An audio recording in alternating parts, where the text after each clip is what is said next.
for example, America and the UK. Many questions have come in regards to dealing with differences of opinion within the community.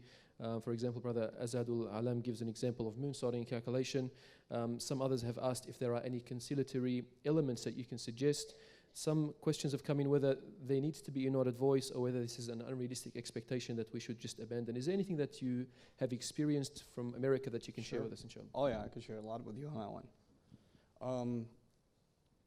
What does it mean to be a united ummah is the real question. And the answer to that question for us has become some very superficial, artificial things. If you're not praying Eid on the same day, that does not mean you're not a united ummah. It has no connection to being a united ummah. Are there legitimate differences among the ulama on these issues? Legitimate differences, yes. Which means the one who's praying Eid the day before you and you are both Muslims and both still love each other. You both still love each other. There were Sahaba that traveled from one village to another finding they're still fasting. And they've already prayed Eid. That happened even back then. You understand? And they didn't travel to different time zones. That's just the next village over. It's just the next town over. You know? It's not even a different time zone. It's just the next zip code. And they were praying on different days. It's okay. Some differences are not the end of the world. It's okay. You know, you don't have to turn them into a big deal.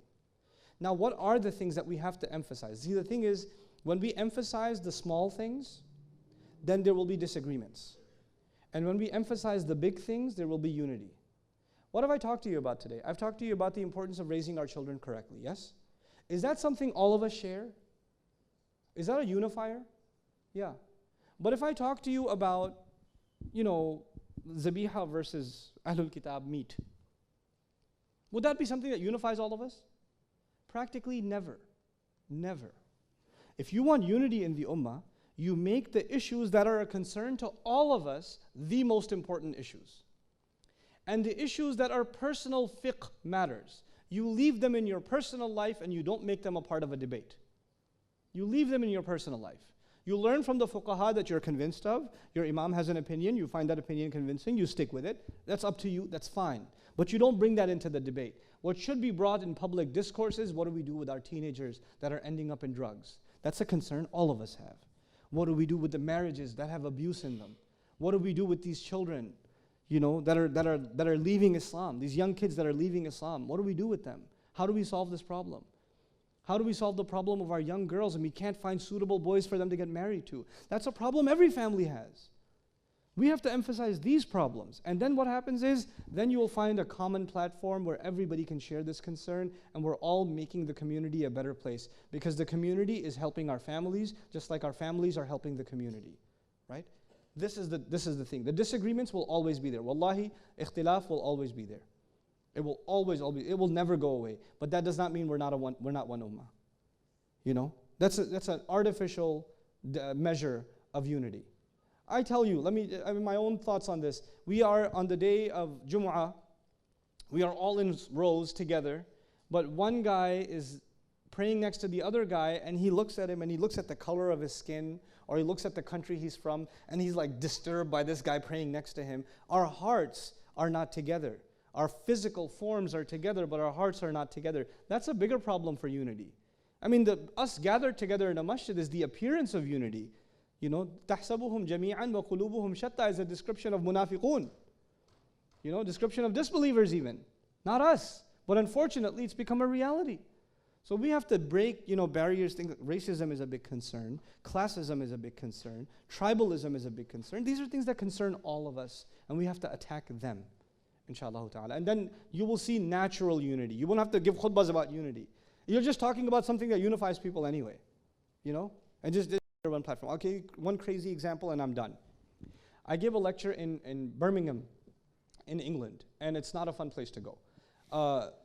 So Birmingham has a very fragmented Muslim community. Some people believe in one school of thought, they have their own masjid. Another people believe in another school of thought, they have their own masjid across the street.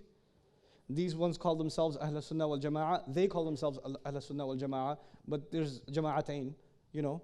So, but anyway, they have that, and it's very, very harsh. It's very harsh, very intensely fragmented community, right? They can't stand each other.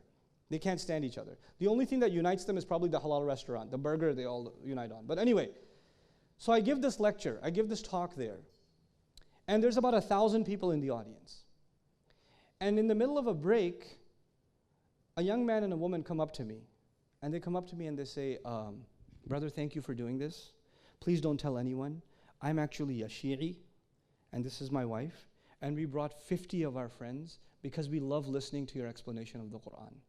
But if the people here found out, they would go crazy.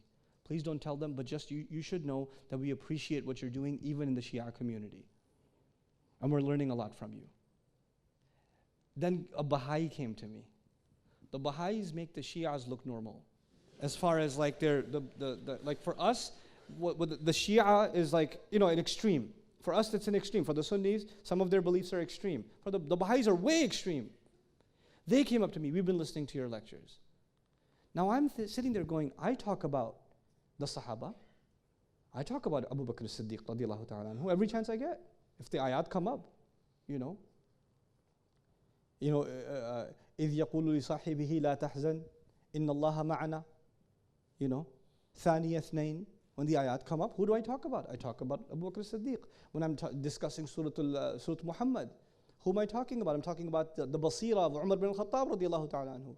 I talk about these people all the time. How is a Shi'i coming and listening to me? How so? You know why? Because what am I emphasizing in the Quran? Actually, I'm emphasizing the Quran itself, which is supposed to be a unifier.